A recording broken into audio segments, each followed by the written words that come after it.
سلام و عرض وقت بخیر خدمت شما مخاطبین خوب وارشتاک. با یک وارشتاک دیگه به همراه علی رهبر با شماییم. برنامه‌مون رو باید شروع کنیم با عرض تسلیت خدمت مردم گیلان، علل خصوص مردم لنگرود، بابت فاجعه‌ای که رخ داد. علی جان اگر در این مورد صحبتی داری و یک سلامی هم با بینندگان داشته باشی که میتونیم برسیم به ادامه صحبتمون. من سلام عرض میکنم خدمت همه بینندگان عزیز مخاطبین وارشتاک. خب واقعا تلخی بود. حالا ما توی این چند سال اخیر فجایعی که باعث فوت عده زیادی شده بود دیده بودیم. حالا اتفاقاتی افتاد، پلاسکو بود و سانچی بود و خیلی چیزهای دیگه که هر کدومش به نوبه خودش دل آدم به درد میاره. و خب ولی متاسفانه مثلا ما خودمون بعد یکی دو روز تازه فهمیدیم همچین اتفاقی افتاده. آره عمق فاجعه رو خیلی دیر متوجه شدیم. اصلا چیزه اونطور که باید اون اول بهش پرداخت نشد. این مثلا جون 30 و خورده آدم و خیلی هاشون هم تو آی سی یو هستن و وضعیت خوبی ندارن باقی موندهشون. بله. خیلی تلخه. یعنی فکر کن حالا اون افرادی که رفته بودن اونجا که دوباره بتونن به روال زندگی عادیشون برگردن همچین اتفاقی افتاد. یکی از تلخ‌ترین واقعا بود که به نظر من اونطور که باید بهش پرداخت نشد. من فقط تنها چیزی که میتونم بگم باید برای خانواده‌هاشون آرزوی صبر کنید دیگه. آره این حالا این جریان پرداختن به این قضیه‌ها یه جورایی انگار همیشه جور دیگه برای گیلان. مثلا بحث سیل آستارم که چند وقت پیش داشتیم اونجوری که باید انگار بهش پرداخته نشد. میگم شاید واقعا کمکاری از خود ما هم بوده. علی صحبت از کمکاری کردم. من از اون زمانی که این اتفاق افتاد خیلی با خودم فکر کردم که حالا به غیر از این که اون حالا مسئول اونجا نمیدونم میگن که در قفل کرده یا مثلا کیفیت کمپا پایین و به این چیزا حالا کار ندارم، داشتم فکر میکردم که مسئولین ورزشی استان و شهرستان و حتی ما هم شاید مقصر باشیم. من دارم با خودم فکر میکنم که مثلا شاید یکی از این جوانایی که الان کشته شده اگر به ورزش گرایش پیدا میکرد، شاید مثلا میومد تو این جو هواداری، جو فوتبال قرار میگرفت. شاید ما میتونستیم اگر مثلا تو اون منطقه بیشتر فعالیت خودمون رو گسترش بدیم، گسترده‌تر عمل کنیم.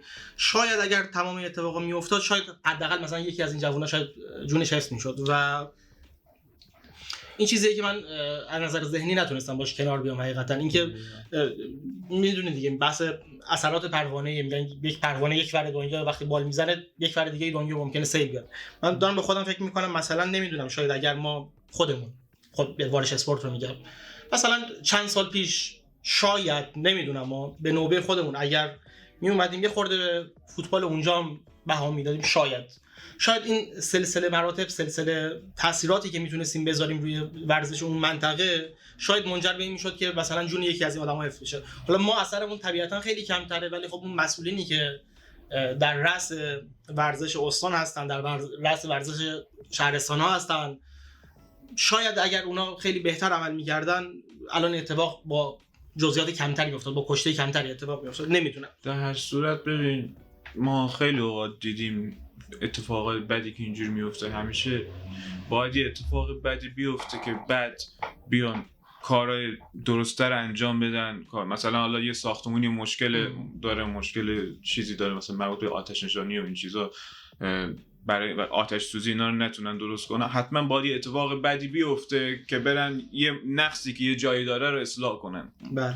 و اینم مصداق همینه دیگه. حتما باید حالا امیدوارم از این به بعد حداقل اتفاق بیفته.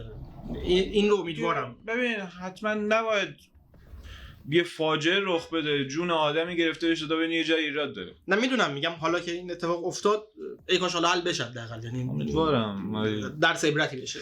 امیدوارم. از این جریان که حالا بگذریم، این نکته رو هم خدمت مخاطبین عزیز وارشتاک بگم. حالا شاید از هفته پیش هم متوجه شده بودن که ما هفته پیش برخلاف روال همیشگی وارشتاک رو روز سه‌شنبه اگر اشتباه نکنم منتشر کردیم، یعنی یکی دو روز قبل‌تر منتشر کردیم. دلیل این قضیه اینه که ما تصمیم گرفتیم، حالا این تصمیم رو هم داریم خدمت شما اعلام می‌کنیم که از این به بعد به جای اینکه فیکس روزهای چهارشنبه بخوایم وارشتاک رو منتشر کنیم، همیشه 2 روز قبل از بازی داماش بریم کار رو انجام بدیم که برنامه اینطوری حالت متغیرتری پیدا کنه، دست ما بازتر بشه برای مطالب. به عنوان مثال الان این هفته مثلا داماش روز چهارشنبه الان بازی داره مقابل آریو. خب ما 2 روز قبلش الان داریم برنامه رو ضبط می‌کنیم و قراره که منتشر کنیم. فکر می‌کنم اینطوری خیلی روال بهتری رو بتونیم در پیش بگیریم. نکته دیگه هم که حالا باز بخوایم قبل از اینکه سراغ بحث‌های اصلی بریم بخوام بهش اشاره کنم، بحث‌های حاشیه‌مون حالا این هفته خیلی زیاد بود. در مورد تغییر چهره‌مه. این دلیل داره. دلیلش آره دلیل داره. دوستانی که منو از سالها پیش توی اینستاگرام دنبال میکنن احتمالاً میدونن، ولی این دلیلش رو میخوام تا هفته بعد براش یک مسابقه ایجاد کنم. کامنت بذارید برامون توی همین یوتیوب، بگید که به نظرتون چرا من سیبیل گذاشتم. راهنمایی هم کردم دیگه، گفتم دوستانی که منو توی اینستاگرام دارن دنبال میکنن از خیلی وقت پیش میدونن دلیلش رو. دلیل بذار بگن دلیلش درست باشه. چی میکنی در ازاش؟ در ازاش من 2 تا کارت شارژ 50000 تومانی در نظر گرفتم. اگه طرف سیم کارتش دائمی باشه خب باز میشه از چیزش کپس کرد دیگه، از اعتبار اینم قشنگ قبضش میشه کم کرد. اینم قشنگ. آره یا میتونه بده به مثلا خانومش، به شوهرش، دوست پسرش. اگه سینگل باشه چی؟ حالا بالاخره چقدر بحث پیچیده. آره خب دلیلش رو اگر تونستید بگید و میگم راهنمایی هم کردم دیگه که کجا میتونن علتش رو پیدا کنن، یه ذره برن عقب. یا اگر حالا به ماه میلادی جاری هم دقت کنید شاید باز دلیلش رو متوجه بشید. خیلی دیگه راهنمایی کردم. دوست دارم افراد بیشتری در واقع کامنت بذارن و تو این قرعه کشی شرکت کنن. بعد از این جریان هم بگذریم. ما توی برنامه داماش پلاسی که 2 سال پیش منتشر می‌کردیم هر هفته یه دونه کارت شارژ رو توی ویدیو قرار میدادیم که کسایی که زودتر میان اون ویدیو رو میبینن بتونن به اون کد شارژ دسترسی پیدا کنن. حالا یه بار کد شارژ مثلا ایرانسل میذاشتیم، یه بار همراه اول میذاشتیم، چند بار فکر کنم کد شارژ استیم گذاشتیم. من یه بار خودم برداشته بود. آفرین.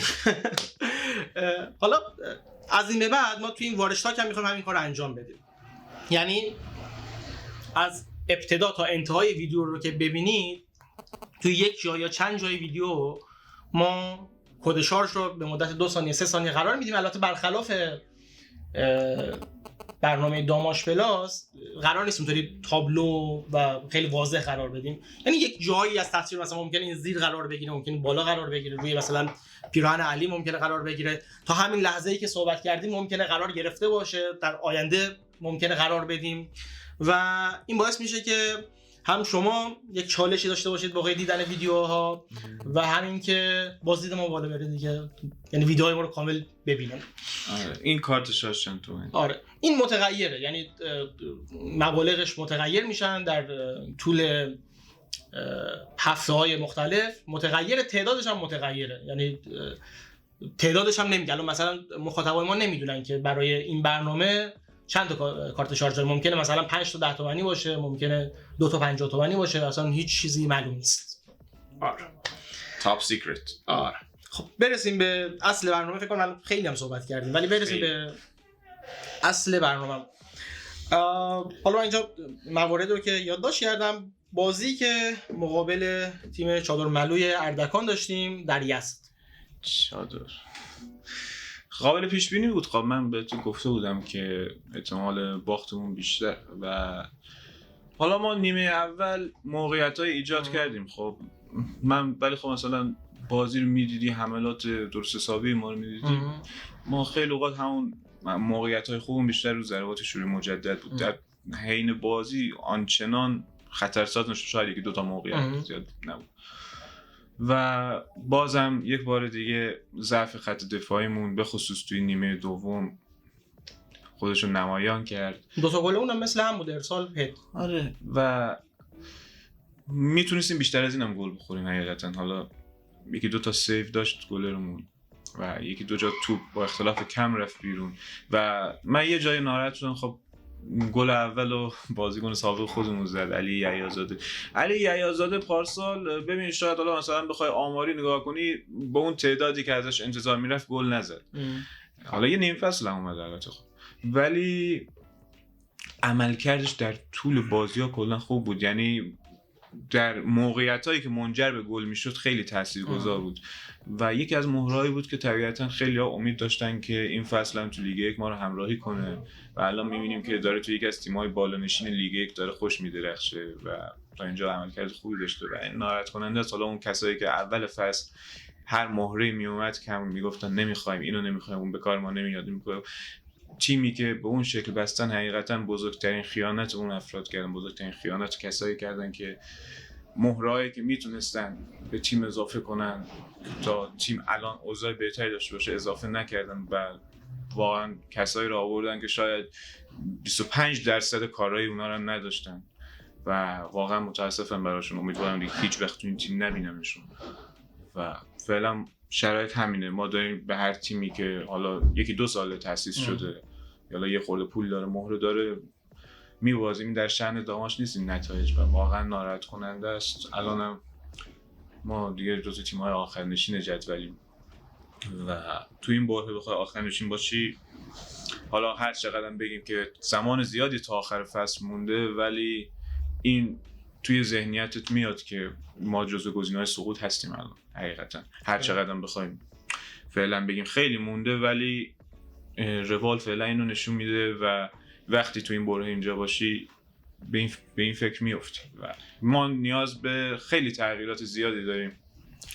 علی در مورد این بازی چیزی که من رو خیلی ناراحت کرد این بود که داماش اون تیمی نبود که توی مثلا 2 هفته گذشته بود.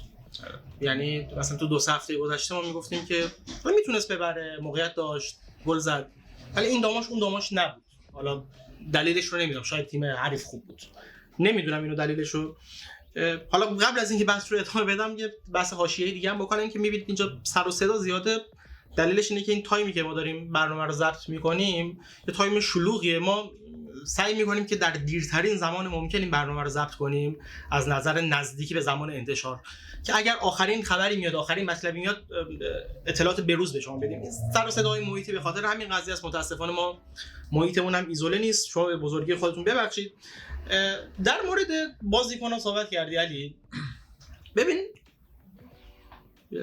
یه حقیقتی رو من میخوام از نظر خودم بگم که فکر میکنم در مورد این بازیکن‌ها کل بحث رو میبنده. من میبینم توی گروه‌های مختلف یا توی اینستاگرام، شبکه‌های اجتماعی مختلف خیلی از هوادارا انتقاد میکنن به این بازیکن‌ها.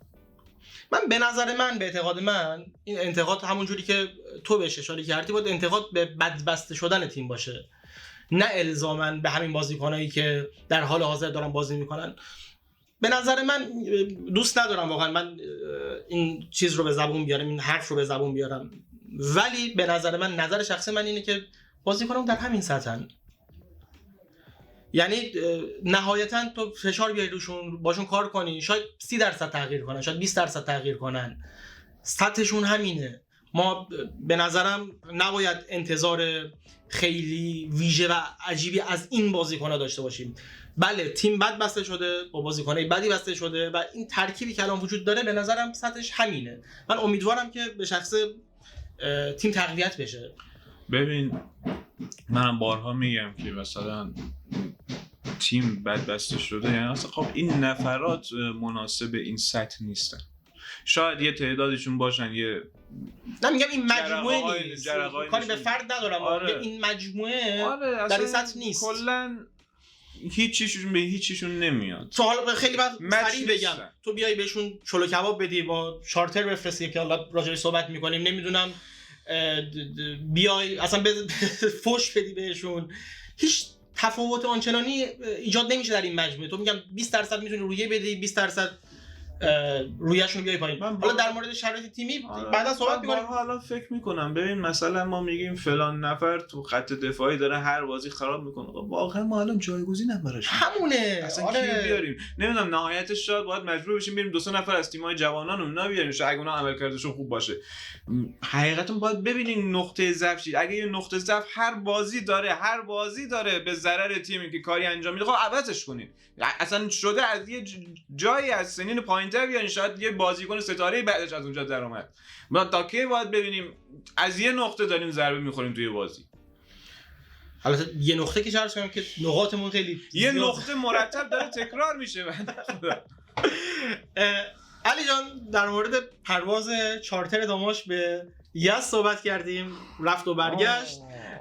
در این مورد یک کلیپی باشگاه منتشر کرده، شاید دیده باشید. بریم یه تیکه از این کلیپ رو ببینیم، دوباره برگردیم و در این مورد قراره که صحبت کنیم.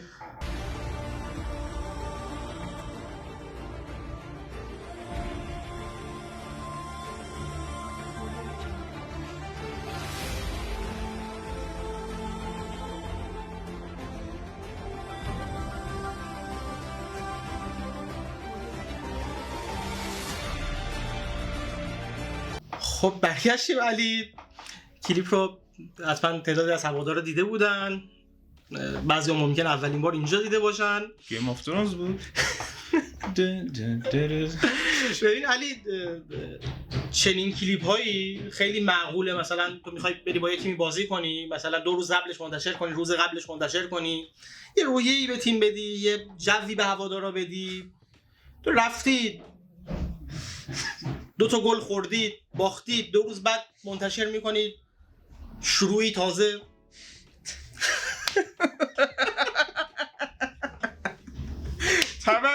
تولد دیگر چیه؟ ما پرواز آدم میره جایی میشه تولد دیگر. مفلوک شدیم. چقدر کشک چی؟ چی میگی؟ آقا ببین ببین از هر زاویه نگاه میکنی، هواداری، نمیدونم رسانه‌ای، نمیدونم ورزشی، اصلا نمیگنجه. الان من میدونم علی هم داره میخنده، اصطلاحاً گلکا میگه مرگ خنده داره میکنه.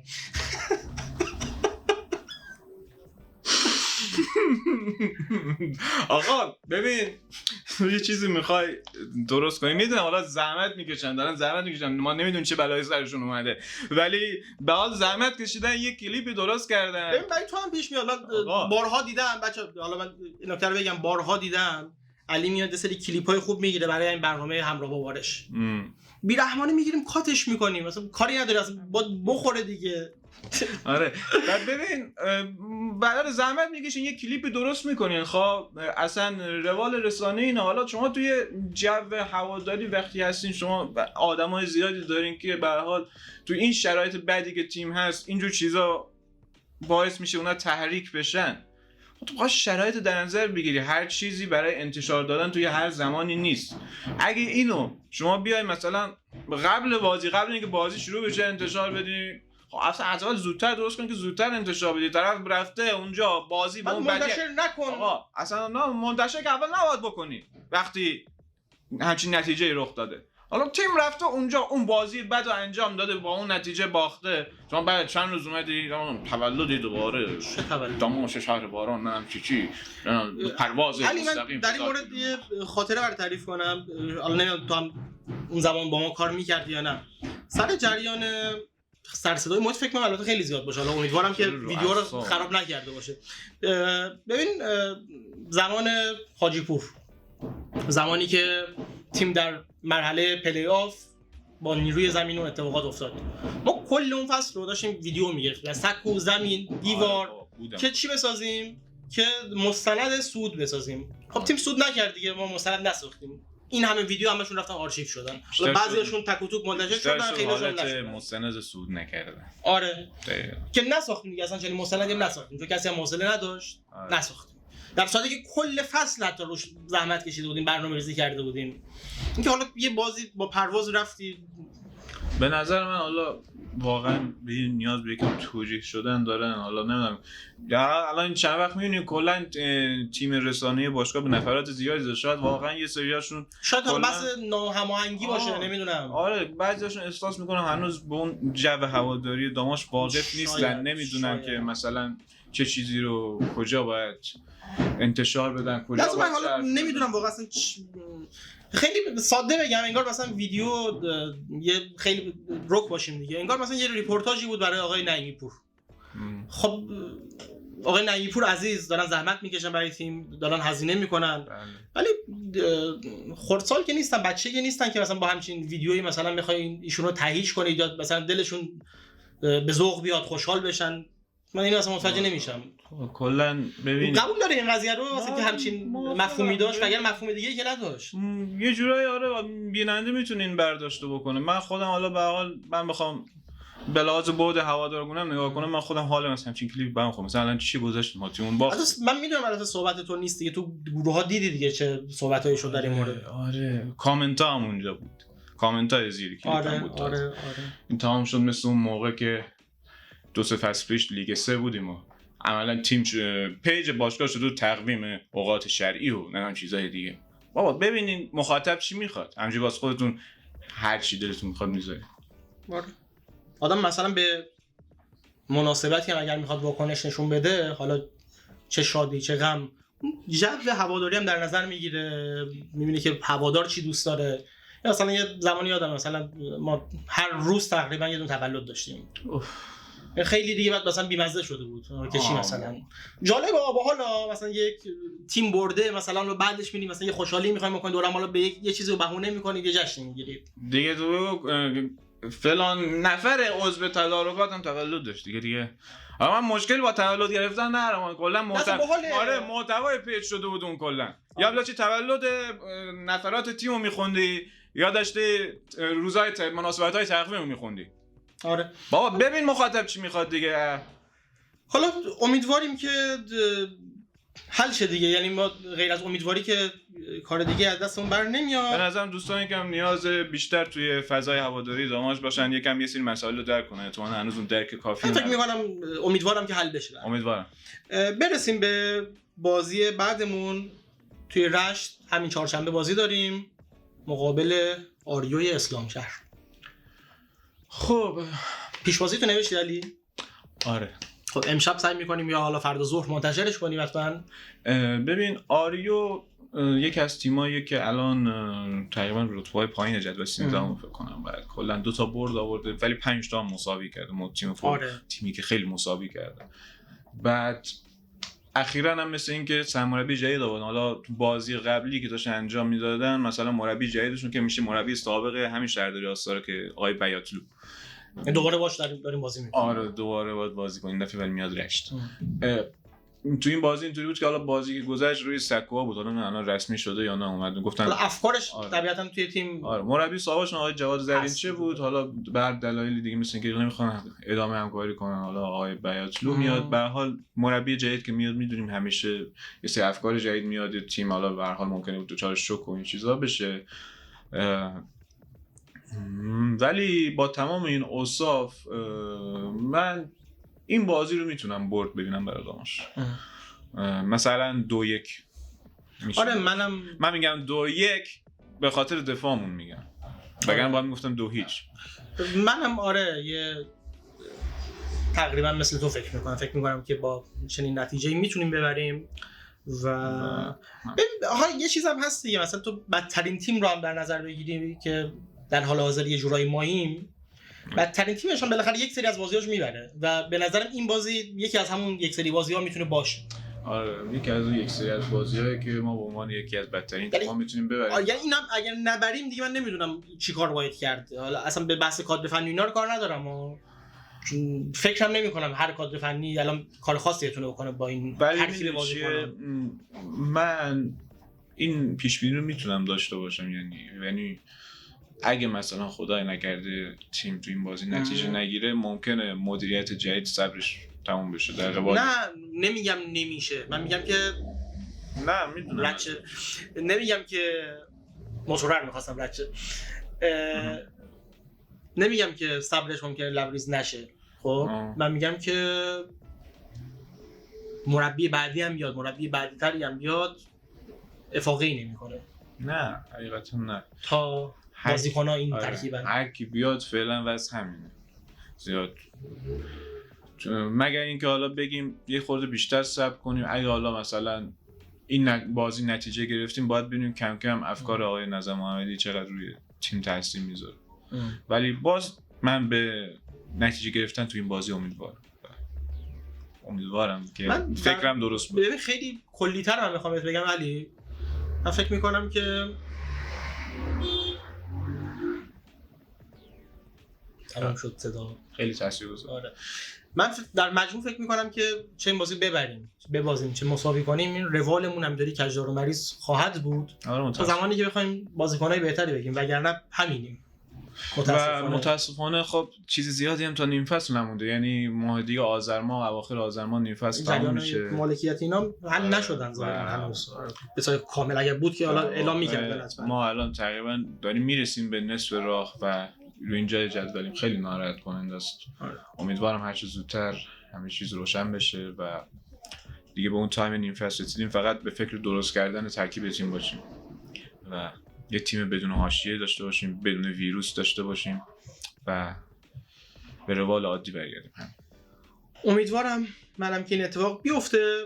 در پایان فقط این رو هم من بگم، ما داریم کم کم برنامه‌ریزی می‌کنیم بچه‌ها توی مجموعه وارش اسپورت که حداقل بازی‌های خونگی رو کاری نداشته باشیم صدا و سیما پخش میکنه، آنتن پخش میکنه، نمیکنه، کیفیتشون خوبه بده، هر چی که هست ما داریم سعی میکنیم که کم کم تعداد دوربینامون رو افزایش بدیم. حالا تو بازی لایو در واقع بازی هفته آینده، 2 روز آینده حتما به این قضیه اشاره میکنیم، تغییرات رو مخاطبا حتما میبینن. کم کم داریم سعی میکنیم فیلمبردارامون رو بیشتر کنیم، بچه‌ای که توی تدوین بالا کمک میکنن رو اضافه کنیم، در نهایت به این مرحله برسیم که اصلا کاری نداشته باشیم صدا سیما پخش میکنه نمیکنه، آنتن پخش میکنه نمیکنه. و امیدوارم در ادامه بتونیم بازی خارج از خونه هم همین اتفاق براش بیفته و پوشش بدیم.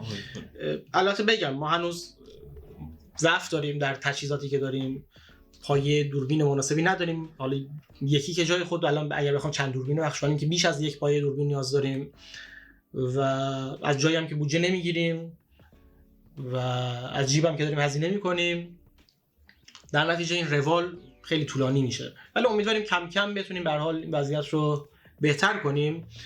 و این رو هم دوباره بگم، حالا تو خودت معمولا بازی‌ها رو از یوتیوب می‌بینیم، اصلا بازیایی که ورزشگاه نیستی رو در واقع بازی خارج از خونه رو، هدف اصلا از یوتیوب این نیست که ما بگیم اینجا می‌خوایم پخش کنیم همه بیان اینجا ببینن، و هدف هم حتی این نیست که فقط ماییم که داریم پخش می‌کنیم، و حتی هدف این نیست که ما بهترین کیفیت پخش رو بدیم.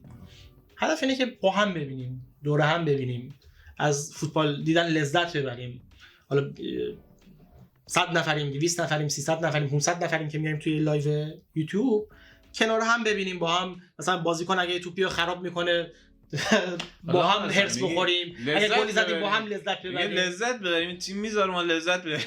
حالا اوکی هرس هم میخوریم با هم بخوریم، حالا بحث نیست. و هدف از یوتیوب همینه، یعنی دنبال بعضی آخه میبینی که خیلی وقت کامنت میذارن دنبال زیر بغل مارن، شما میخواید درآمد داشته باشید از یوتیوب. آها شما زیر نظر از دستور از بالا میگیرید. بالا کیه؟ و هدف دوره هم لذت بردن در نهایت و روح آزاد جعفرزاده در تو دخول کرد. از کی دستور میگیری تو؟ من از بالا دیگه. آره بالا اونجایی که تو نگاه میکنی از اونجا. آره من دارم همیشه حرفام بالا هماهنگ. آره دیگه از ببخشید ما از بالا دستور میگیریم، اصلا فلان شعار رو کار نکنیم. علی صحبت پایانی، حالا با هر کدوم از بوبینا که میخوای چی صحبتی بکنیم؟ خسته کردیم ما رو، خیلی خسته شدیم. یعنی دوماش از یه طرف خسته میکنه، بعضی از این کامنت ها از یه ور دیگه خسته میکنن، جدا از این بحث ها اصلا زندگی جور دیگه داره خستمون میکنه. خسته شدیم واقعا، همش باید هرس بخوریم چرا اوضاع تیم اینطوری شما اینطوری. ببرین دیگه، حرف آخر همینه، ببرین. یه صحبتی هم داشته باشیم مستقیم با بازیکن‌ها. بریم اینجا. دوستان عزیز، ببینید ما اینجا گفتیم که شما میتونید بازیتون رو از اون چیزی که هستید 30% 40% هم بالاتر ببرید. خب این بازی لطفاً همون کار رو انجام بدید.